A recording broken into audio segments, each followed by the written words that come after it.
Streets of North Philadelphia, and you conjure a world of drugs, gangs, children with old eyes, families with no parents. And you ask yourself, where are the heroes? Well, sometimes the heroes lie within the souls of the one-time villains. Today, 37-year-old Nimo Colon is a Paralympic hopeful in the sport of weightlifting. But before he wound up in a wheelchair, he once walked these same streets dealing $50,000 a week in drugs. Then his wife and 5 children left him, and he reacted. In desperation, he shot himself in a haze of alcohol and drugs. He was hoping to gain their sympathy. It didn't work. He was left alone and paralyzed. 13 years later, he's a man the old Nimo Colon wouldn't even recognize. For me, just the idea of just coming to work out every day is not only as a therapy. See, I can work out as many hours as I can.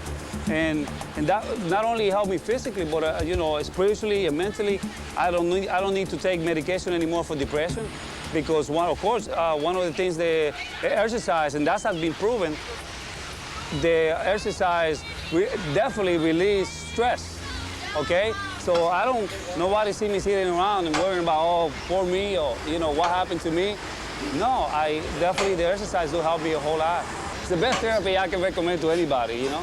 If you're on a wheelchair, exercise. If the only thing you can move is one arm, exercise that arm. But you know, do something. If you can do it, do it.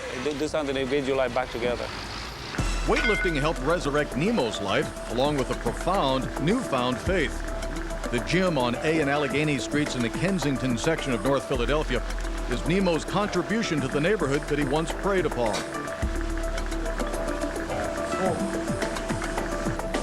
Today, Nimo's transformation is complete, spiritually and physically. This fall, he earned a bronze medal at the '95 International Powerlifting Championships in Atlanta. Anyone can use the facility, able-bodied, disabled, men, women. The only fee he requires is attendance at one church service across the street, which houses his Proclaimers of Hope ministry.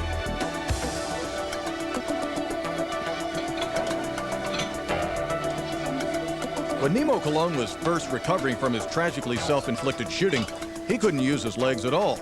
And then as he began weightlifting, partial mobility began to return. And though disabled lifters must not use their legs, they have to be strapped down onto benches for competition, he does this exercise for his own use at home. This is basically the only part of my legs that's working. So that's the only exercise I can do with my legs. Forward. But I had put as many as 100 pounds in it. And done it. So your hamstrings aren't working? My hamstrings are not working. But I do, when the weight comes down, try to hold it.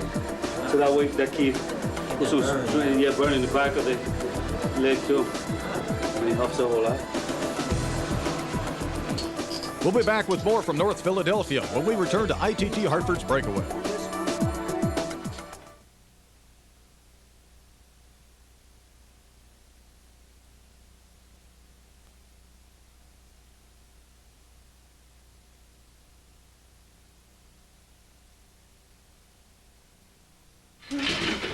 Welcome back to ITT Hartford's Breakaway.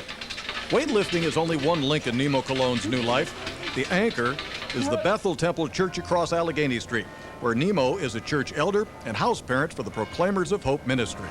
A lot of guys come in, they knock on the door and ask for help. They did in drugs, or what can you do for me? Or I probably met this guy before in the gym over there, at the gym where I work over there.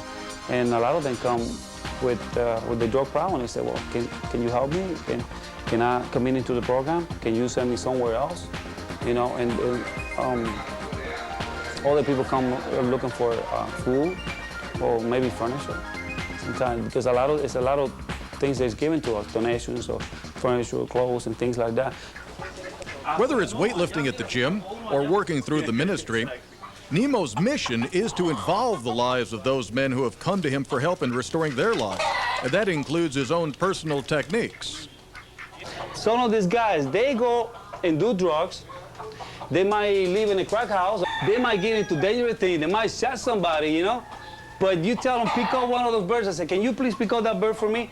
And the guy, I won't touch that. They might bite. I said, they don't bite. It's a pigeon. You know, how a pigeon can hurt you. Or a little tiny bird. You know, you say, hey, can you pick up that little bird for me? And they say, no, I will. What, Nemo? I can't touch that.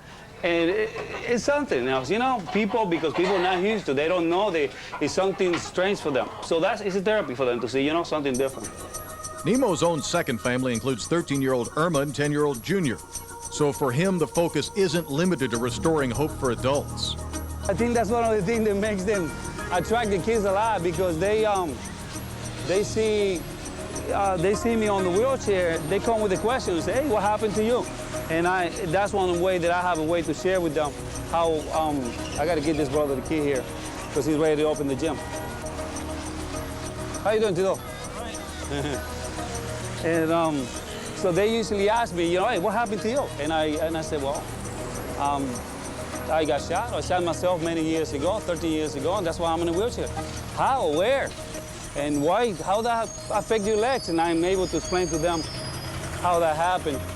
And of course, at the same time, share my faith with them. I think one of the easy ways for a person on a wheelchair to witness to someone, because they ask what happened to that person's life, and that person be able to share the whole story right there. Tito Centron is a regular at the gym, and he's typical of the young people in the neighborhood who have found refuge beneath the care of Nimo Cologne. I'll tell you the truth, this here, it helps a lot of the community, because we got about 17-year-olds coming in here. You know, they come in here, there's a lot of them do come in, you know, but some stay, you know, come in for a few minutes, work out, leave, but most of them stay in. You know, some of them will get out, you know, get a good benefit out of coming here. Some go to school and play football, so they don't get time at the gym, so they come here, and we all help them out. We'll wind it up back out on the water right after this.